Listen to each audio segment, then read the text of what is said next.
दोस्तों, एक पल के लिए अपनी आंखें बंद करिए और सोचिए, अगर आपका दिमाग आपकी हर पल, आपकी हर बात को, आपकी हर एक कमांड को मानने लगे, तो आपकी जिंदगी कहां से कहां पहुंच सकती है। अगर आप चाहें तो बिना टाले अपना काम शुरू कर दें। डिस्ट्रैक्शन जो आ रहा है उसको तुरंत हटा दें। डर के बावजूद भी आप आगे बढ़ जाएं। सच बताऊं, दुनिया के सबसे सफल लोगों में एक चीज कॉमन होती है, और वो है आपका डिसिप्लिन्ड माइंड। एक स्टील जैसा डिसिप्लिन्ड माइंड। देखिए, ना ज्यादा मोटिवेशन, ना ज्यादा टैलेंट, बस अपने दिमाग पे कंट्रोल। आज हम कोई मोटिवेशन नहीं देंगे। आज हम आपको एक मेंटल ब्लूप्रिंट देंगे, जिससे आप अपने माइंड को ट्रेन कर पाओगे और साथ ही साथ अपने जो नेगेटिव थॉट्स हैं उनको रीप्रोग्राम कर पाओगे, फोकस कर पाओगे, वो भी लेजर शार्प फोकस, और डिसिप्लिन को बिल्कुल अपनी लाइफस्टाइल का हिस्सा बना लोगे। So welcome to TMD mastery, जहां हम इंसान को बाहर से नहीं, अंदर से मजबूत बनाते हैं। तो चलिए, सबसे पहले अगर आपको डिसिप्लिन माइंड बनाना है, तो सबसे पहली चीज जो आपको करनी होगी वो है आपका self control. Self control is a mental muscles. अब ये सेल्फ कंट्रोल क्या है? डिसिप्लिन की पहली नींव है। हर कहानी वहीं से शुरू होती है जहां इंसान खुद से हारता है। बाहर की दुनिया आपको नहीं रोकती है, आपका दिमाग रोकता है। सुबह अलार्म बजता है, माइंड कहता है अरे यार नहीं, 10 मिनट और थोड़ा रेस्ट कर लेते हैं। फिर एक फोन पे नोटिफिकेशन आता है, फिर हम क्या करते हैं, बस एक बार देख लेते हैं, कोई इंपॉर्टेंट मैसेज होगा। और हर काम शुरू करने से पहले हम एक्सक्यूज देने लगते हैं। जब माइंड को हम एक्सक्यूज देंगे तो क्या होगा? हम अपने आप से यही कहते हैं यार आज मूड नहीं है, कल से शुरू करेंगे। और फिर वहीं पे आके हम रुक जाते हैं। और आज ये वही जगह है जहां से ये जो डिसिप्लिन है ना वो जन्म लेता है आपका। जब आप अपने माइंड की नहीं, अपने इंटेंशन की सुनते हो ना, तो सेल्फ कंट्रोल वहां से शुरू होता है। देखो, सेल्फ कंट्रोल कोई टैलेंट नहीं है, ये एक मेंटल मसल की तरह है। यानी कि आपके ऊपर है चूज करना उसको। आप अपने मेंटल मसल्स को कितना स्ट्रांग बनाते हो, ये आपके ऊपर है। और ये कहानी जो है ना, यहीं से शुरू होती है। और ये कोई जिम में सप्लीमेंट लेकर के चीजों को आप नहीं कर सकते। ये वैसे ही है जैसे कोई भी आप डिसीजंस लेते हो ना, और जैसे मान लो आपका मन कर रहा है कि नहीं यार 10 मिनट और थोड़ा आराम कर लेते हैं, लेकिन आपने तुरंत अपने दिमाग को बोला नहीं, डिसीजन लिया, सेल्फ कंट्रोल लिया, वहीं से आपका गेम शुरू होता है। जैसे ही आपके पास में जो प्रॉब्लम्स आ रही, तुरंत आपने उसको डिले को छोड़ करके तुरंत आपने एक्शन लिया। कंफर्ट के बजाय आपने कमिटमेंट को चुना, तो आपका दिमाग मजबूत होता है। और ये हमें एक एक्सरसाइज की तरह करते रहना। यानी कि अगर हम सारी चीजों को समझें तो आप ऐसा समझ सकते हो कि सेल्फ कंट्रोल का मतलब इमोशन जो है ना उसको दबाना नहीं है, इमोशन को गाइड करना है। और यहीं से जो मेंटल डिसिप्लिन होता है ना, वो आपका शुरू होता है सेल्फ डिसिप्लिन से। तो आपको समझ आ रहा होगा कि हाँ सर, आपने ये बात तो बहुत अच्छी कही कि हमें अपने आप के ऊपर, अपने माइंड को बिल्कुल डिसिप्लिन रखना होगा, गाइड करना होगा उसको। अब जो दूसरी चीज आती है वो होते हैं हमारे नेगेटिव थॉट्स। देखिए, अगर हमारी लाइफ में किसी ने अगर सबसे ज्यादा नुकसान किया है ना, तो वो हमारे नेगेटिव थॉट्स हैं। नेगेटिव थॉट्स सबसे ज्यादा नुकसान करते हैं। और इन्हीं नेगेटिव थॉट्स को हमें क्या करना है? रीवायर करना है। अब रीवायर कैसे होंगे? देखिए, जैसे मान लो कि आपके दिमाग के अंदर आवाज आई, यार तू नहीं कर पाएगा, दूसरे तुझसे बेहतर है, तू तो फेल हो गया। और ये थॉट है ना, सच नहीं होते। ये सिर्फ हमारी पुरानी कंडीशनिंग होती है। क्यों? लोग बोलते हैं एक दूसरे को, क्योंकि जो मासेस पब्लिक है ना, वो नेगेटिव थॉट्स को कहीं ना कहीं जन्म देती है। और ये पुरानी कंडीशनिंग वैसी उनकी हुई पड़ी है। देखो, दिमाग का काम क्या है? उसको प्रोटेक्ट करना। लेकिन कई बार वो प्रोटेक्शन हमें प्रोग्रेस से दूर ले जाता है। और रीवायरिंग की शुरुआत होती है आपके अवेयरनेस से। जब भी दिमाग आपसे बोले यार तू नहीं कर सकता, आप अंदर से बोलो ये मेरा फ्यूचर नहीं है, ये तो मेरा पास्ट बोल रहा है। एक छोटा सा पोज, गहरी गहरी सांस लो और फिर दिमाग का जो रास्ता है ना वो बदल जाता है। अब देखो, अब इसको हम कैसे रिवायर करेंगे, यानी कि कैसे हम इसको रीफ्रेम कर सकते हैं। अब इसके बारे में हम बात करते हैं कि इस दिमाग को आप रीफ्रेम कैसे कर सकते हो, रीवायर कैसे कर सकते हो, इसके बारे में बात करते हैं। तो देखो, रिफ्रेम करना सबसे बड़ा कह सकते हो ना वेपन है। जैसे मान लो आपके दिमाग में थॉट है, अगर मैं फेल हुआ तो तुरंत उसको बोलो यार फेल हुआ तो सीखूंगा।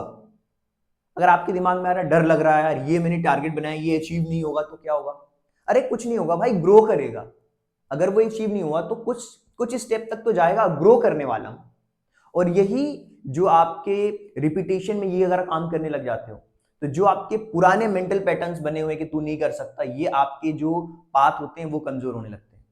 पुराने जो न्यूरल पाथ हैं वो कमजोर हो जाते हैं और आपके नए बिलीफ सिस्टम बनते हैं, क्योंकि आपने दिमाग को प्रोग्राम कर लिया अगर मैं फेल हुआ तो सीखूंगा, डर लग रहा है मतलब कि अब मैं ग्रो करने वाला हूं।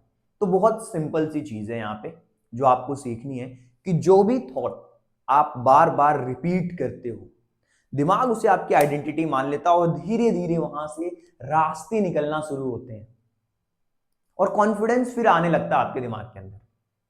अब देखिए, हमने दो चीजें समझी, सेल्फ कंट्रोल और रिवायर करना अपने नेगेटिव थॉट को। अब इसके बाद जो सबसे बड़ी चीज होती है वो होता है आपका अनब्रेकेबल फोकस। अब दुनिया में क्या है ना, बहुत सारा डिस्ट्रैक्शन है। सुबह उठते ही डिस्ट्रक्शन चालू हो जाता है, फोन के नोटिफिकेशंस, व्हाट्सएप के नोटिफिकेशंस, इंस्टाग्राम के नोटिफिकेशन, सोशल मीडिया, यूट्यूब का कोई पॉपअप मैसेज। तो कहीं ना कहीं जो हमारा फोकस है वो कंप्लीटली खत्म हो चुका है। आज दुनिया में ना सबसे बड़ा जो युद्ध है, मुझे लगता है कि दो देशों के बीच में नहीं है, इंसान और उसकी अटेंशन के बीच में। आप सोचो ना यार कि जो बड़ी बड़ी कंपनियां हैं कितना काम कर रही हैं कि लोग हमें अटेंशन दें। वो एड को इतना पावरफुल बना रहे हैं कि हम उस एड को देखे बिना नहीं रह पाते। और एक एक बात मैं आज आपको बोल रहा हूं, जिसके पास फोकस है उसी के पास फ्यूचर है उसका। डिस्ट्रैक्टेड माइंड मतलब, अगर कोई डिस्ट्रैक्टेड माइंड वाला व्यक्ति है, क्या वो डीप वर्क कर सकता है? क्या डीप वर्क कर ही नहीं सकता, लॉन्ग टर्म रिजल्ट्स नहीं दे सकता। अगर आप फोकस नहीं हो, लॉन्ग टर्म रिजल्ट्स आपके नहीं आएंगे। लेकिन सच्चाई ये है कि माइंड हमारा कमजोर नहीं है, बस वो अनट्रेंड है, हमने उसको ट्रेन नहीं किया। फोकस बाहर से आता है, अंदर से नहीं। अगर आप वर्क स्पेस देखिए, जैसे मान लीजिए जहां पे आप काम करें सारी चीजें बिखरी पड़ी है, तो उसको क्या करना, ऑर्गेनाइज करना है। फोन पास में है, नोटिफिकेशन ऑन है। अब ये जो फोकस का जो डिस्ट्रक्शन है ना, बाहर से ही तो आ रहा है, अंदर से उसको क्या करना है, रिजॉल्व करना है, सही करना है। देखो, अगर सिंपल से अगर मैं बात करूं, अगर आपने नोटिफिकेशन बंद कर दी, वर्क स्पेस को ऑर्गेनाइज कर दिया और जो नोटिफिकेशन उसको ऑफ कर दिया, काम करते वक्त कंप्लीटली आप फोकस कर रहे हो, तो डिस्ट्रैक्शन आएगा नहीं। तो फोकस अगर आप इन सारी चीजों को ऑन रख के अगर आप सोचोगे कि फोन भी ऑन रहे, सारी चीजें बिखरी भी पड़ी रहे, वर्क स्पेस जो आपका है वो ऑर्गेनाइज नहीं रहे, अगर आप सोचो कि मैं फोकस कर लूं, ये पॉसिबल ही नहीं है। तो फर्स्ट रूल पता है क्या है? फर्स्ट रूल यही है फोकस करने का कि अपने इन्वायरमेंट को डिसिप्लिन में दो। जो आपका इन्वायरमेंट है ना उसको डिसिप्लिन रखो भाई। और उसके साथ साथ माइंड अपने आप उन चीजों को ऑलरेडी फॉलो करने लगेगा जब आप सारी चीजें ऑर्गेनाइज करोगे। देखिए, एक वर्ड है जो कि बहुत फेमस है, आपने सुना होगा, डीप वर्क। यानी कि फोकस जो है उसका अल्टीमेट वेपन है डीप वर्क। अब डीप वर्क कैसे होगा? जब आप एक डिसिप्लिन हैबिट्स में रहोगे, कंप्लीटली फोकस के साथ काम करोगे। अब फोकस के साथ काम कैसे होगा? जब आपके नोटिफिकेशंस बिल्कुल बंद होंगे, आपका एकदम बिल्कुल फोकस रहेगा कि ये टारगेट है, मुझे इसको कंप्लीट करना है आज, सारी चीजों को हटा करके बिल्कुल डिस्ट्रैक्शन फ्री इन्वायरमेंट में ही ये डीप वर्क की प्रैक्टिस पॉसिबल हो सकती है। अगर आप अभी शुरुआत करना चाहते हो डीप वर्क की, अगर आप स्टार्टिंग फेज में हो, तो आप क्या कर सकते हो? सबसे पहले 20 से 30 मिनट्स बिना इंटरप्शन के एक ही काम पे आपको फोकस करना है। मतलब एक बार में एक काम 20 से 30 मिनट्स आपको वहीं पे फोकस करना है। स्टार्टिंग में क्या होगा पता है? स्टार्टिंग में आप डिस्ट्रैक्ट हो गए, आपको पेन होगा, यार ये मेरे से नहीं हो रहा। और ये जो आप पेन आपको मिल रहा है ना, यहीं से तो आपको ट्रेनिंग मिलेगी यहीं से आपको क्लैरिटी पैदा होगी और बेस्ट आइडिया यहीं से निकलेंगे जब आप बिल्कुल फोकस्ड होकर काम को करते हो और आपकी जो रियल प्रोग्रेस है यहीं से स्टार्ट होती है। मतलब एक तो डिसिप्लिन और दूसरा फोकस। डिसिप्लिन और फोकस अगर दोनों ही चीजों को मिला दिया जाए ना तो आप बन जाते हो अनस्टॉपेबल मोमेंट के खिलाड़ी। आपको कोई रोक नहीं सकता, आप किसी भी फील्ड में काम करो, कोई नहीं रोक सकता। डिसिप्लिन और फोकस से आपका मोमेंटम पैदा हो जाता है फिर। और देखिए, जो काम बोरिंग है ना, रिजल्ट्स उसी से आते हैं। एक डेली सिस्टम बनाओ डिसिप्लिन के साथ। अगर आप छोटे छोटे टारगेट्स बनाते हो तो गोल्स आपको डायरेक्शन देते हैं। गोल्स आपको डायरेक्शन देंगे, लेकिन डिसिप्लिन जो है वो आपको डेस्टिनेशन तक पहुंचा देते हैं। और ये जो डिसिप्लिन है ना, वो ओवरनाइट नहीं बनता, वो छोटे छोटे डिसीजन से बनता है।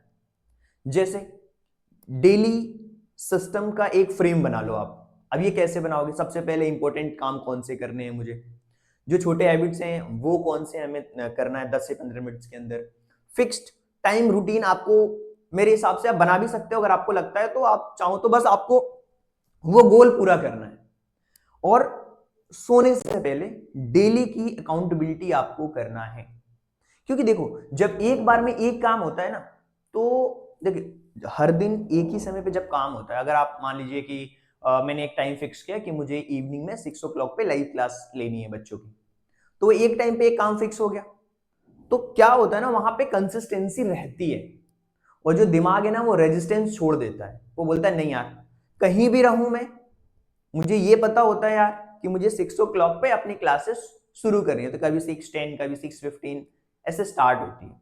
यानी कि जब डिसीजंस कम होते हैं ना, जब आपके पास में एक से दो काम होते हैं, आपने अपने दिमाग को वो फ्रेम कर दिया डेली बेसिस पे, जब एक से दो काम होते हैं ना, तो डिसिप्लिन ऑटोमेटिक बन जाता है। और सिस्टम सब बिल्कुल, वहां से जब आप सिस्टम में काम करते हो ना, तो आप अपनी एंजाइटी कम करते हो, बिल्कुल क्लैरिटी के साथ आप आगे बढ़ते हो। जब आप इस तरीके से काम करना स्टार्ट करोगे, बिल्कुल आप सही डायरेक्शन में पहुंचोगे। यानी कि फोकस करना है, डिसिप्लिन हैबिट्स बनानी है आपको। अब आता है, और जो डिसिप्लिन है वो आपकी आइडेंटिटी बन जाती है जब आप अच्छी तरीके से काम करते हो। तो डेली सिस्टम बनाना है आपको, जैसा कि मैंने आपको बनाया, डेली सिस्टम बनाओगे डिसिप्लिन के साथ, तो बिल्कुल वो आपकी हैबिट बन जाती है। देखो क्या होता है, जब हमारे पास में बहुत सारा प्रेशर होता है, जैसे बच्चों के पास एग्जाम्स का प्रेशर होता है, तो उस टाइम पे आपको बिल्कुल काम रहना है। प्रेशर सब पर आता है यार, बट सिर्फ फर्क बस रिएक्शन का होता है। प्रेशर आए, आप रिएक्ट करते हो, घर में ही प्रॉब्लम होती है, तुरंत रिएक्ट करते हो, तो प्रॉब्लम आपकी और बढ़ेगी, वहां से प्रॉब्लम सॉल्व नहीं होती है। प्रेशर में लिए गए डिसीजन हमेशा गलत होते हैं, प्रॉब्लम आपको बड़ी लगने लगती है। आपको क्या करना है, बिल्कुल अपने माइंड को काम रखना है यार, अंडर प्रेशर बिल्कुल काम रखना है। जब आप बिल्कुल काम होकर के शांत दिमाग के साथ जब आप सोचते हो, तो आपको सॉल्यूशंस दिखने लगता है, आपको क्लैरिटी दिखने लगती है। और सबसे शॉर्टकट यही है, एक लंबी सांस लो, गहरी सांस लो, स्लो ब्रीदिंग करो। जब आप ऐसा करते हो ना, तो जो भी आपकी नर्व सिस्टम है वो बिल्कुल रिसेट हो जाती है। और जो आपका प्रेशर है ना, वो आपके लिए थ्रेट नहीं है, बल्कि उसको ट्रेनिंग समझो। यार ये मेरे ऊपर प्रॉब्लम आ रही है, मेरा दिमाग ट्रेंड हो रहा है, आगे फ्यूचर में ऐसी प्रॉब्लम आई, तुरंत मैं इससे बाहर निकल जाऊंगा। कहते हैं ना कि problem is the part of life, उससे बाहर निकलना आर्ट ऑफ लाइफ। तो आपको, आप अपने बिलीफ को कैसे ट्रेन करते हो, ये आपके ऊपर डिपेंड करता है। यानी कि आप अपने दिमाग को ऐसा बोलो, ये जो प्रेशर है ना, प्रेशर जो आ रहा है ना मेरे ऊपर, ये मुझे तोड़ने के लिए नहीं आ रहा है, ये मुझे मजबूत करने के लिए आ रहा है। और कहते हो ना, अगर आप एक अच्छे लीडर बनना चाहते हो, आप चाहते हो कि नहीं यार मैं लीड करूं लोगों में मैं सबसे आगे रहूं, लीड करूं, तो आपको बिल्कुल काम होकर के रहना है, तभी आप लीडर बन पाओगे। सबसे अच्छा एग्जांपल एमएस धोनी का देख लो, बिल्कुल काम माइंड के साथ बहुत लंबे समय तक उन्होंने लीड किया टीम इंडिया। तो आपको क्या करना है, प्रेशर में भी बिल्कुल काम होकर के अपने फोकस करना है, पॉज करना है, डीप ब्रीदिंग करनी है, पैनिक रिस्पॉन्सेस नहीं करने, राइट। तो ये आपको ध्यान रखना है। जब आप अपनी लाइफ में जो डिसिप्लिन है उसको लाइफस्टाइल का हिस्सा बना लेते हो ना, तो कहीं ना कहीं वो चीजें आपको आसान लगने लगती है। सबसे मुश्किल हिस्सा डिसिप्लिन को सस्टेन करना होता है। यार हम 1 दिन 2 दिन 3 दिन 4 दिन 10 दिन समझ आता है, लेकिन उसको लंबे समय तक सस्टेन करना, क्या ये पॉसिबल है? बिल्कुल पॉसिबल है। बस आपके जो बिलीफ सिस्टम है ना, उस पर काम करना है। बस आपको डेली कहना आई एम डिसिप्लिन्ड पर्सन। दिमाग उस आइडेंटिटी को प्रूव करना स्टार्ट कर देता है। डिसिप्लिन आपको फिर बोझ नहीं लगता। आप अगर स्कूल जाते हो, कॉलेज जाते हो, ऑफिस जाते हो, तो एक पर्टिकुलर टाइम पे आप जाते हो ना, वो डिसिप्लिन के साथ जाते हो, डिसिप्लिन के साथ आते हो। अपने वर्क प्लेसेस पे, अपने एजुकेशन में एक रेगुलर टाइम पे आप सेम टाइम पे जाते हो और आते हो। जिस दिन छुट्टी होती है उस दिन थोड़ा आप एंजॉय करते हो, तो वो क्या हो जाता है, एक डिसिप्लिन बन जाता है। और जब आप डिसिप्लिन रहते हो ना, तो आप बिल्कुल एक सेल्फ रिस्पेक्ट बन जाता आपके दिमाग में आपके प्रति, यानी कि डिस्ट्रैक्शन। और जब आप ये चीजें नहीं करते हो तो क्या होता है, डिस्ट्रैक्शन होगा, अनकंफर्टेबल फील करोगे, और कहीं ना कहीं लेजीनेस आने लगती है। जब आप डिसिप्लिन नहीं, इंसान लेजी कब होता है, इंसान लेजी कब होता है, जब वो डिसिप्लिन नहीं रहता है। और जब आप डिसिप्लिन हो जाते हो, यानी कि आपने मास्टर कर ली अपने इनर स्टेट को, तो जो भी प्रॉब्लम है वो सारी की सारी प्रॉब्लम सॉल्व हो जाती है आपकी। आपके साथ में फोकस हो जाता है, आप कंसिस्टेंट हो जाते हो, आप कॉन्फिडेंट दिखने लगते हो, कॉन्फिडेंट होने लगते हो। यानी कि डिसिप्लिन का सीधा जो मतलब है वो आपकी फ्रीडम से। अब चॉइस आपके हाथ में है, कंट्रोल आपके पास में, कि आप क्या चूज करते हो। लोगों को लगता है डिसिप्लिन तो मुझे बांधता है, ऐसा बिल्कुल भी नहीं है। तो दोस्तों, जिंदगी बदलने के लिए ना किसी मिरेकल की जरूरत नहीं है। हमारा एक डिसिप्लिन माइंड ही काफी है। जब आपका माइंड कंट्रोल है, जब आपके थॉट्स कंट्रोल हैं, जब आपका फोकस शार्प है, जब आप डिसिप्लिन्ड हैं, आपके जो इमोशन है वो स्टेबल है, तो दुनिया का कौन सा ऐसा गोल है जो आप अचीव नहीं कर सकते। और डिसिप्लिन कोई ट्रिक नहीं है भाई, ये लाइफ लॉन्ग प्रोसेस है, ये लाइफ लॉन्ग कमिटमेंट का हिस्सा है। आप लाइफ में बहुत आगे बढ़ गए, वहां भी तो आपको डिसिप्लिन रहना पड़ेगा ना। आपने आज वो रास्ता देख लिया है जहां से असली ट्रांसफॉर्मेशन शुरू होती है, कोई मोटिवेशन नहीं। अगर आपको लग रहा है कि यहां से आपकी सोच बदल रही है, आप अंदर से मजबूत हो रहे हो, तो ये जो चैनल है ना, टीएमडी मास्टरी, इसको अपना साथी बनाइए। यहां हम कोई मोटिवेशन नहीं, यहां पे हम मास्टरी सिखाते हैं। तो मिलते हैं अगली वीडियो में एक नए टॉपिक के साथ। So thank you so much and thanks for giving your precious time at the last. God bless you. Thank you so much.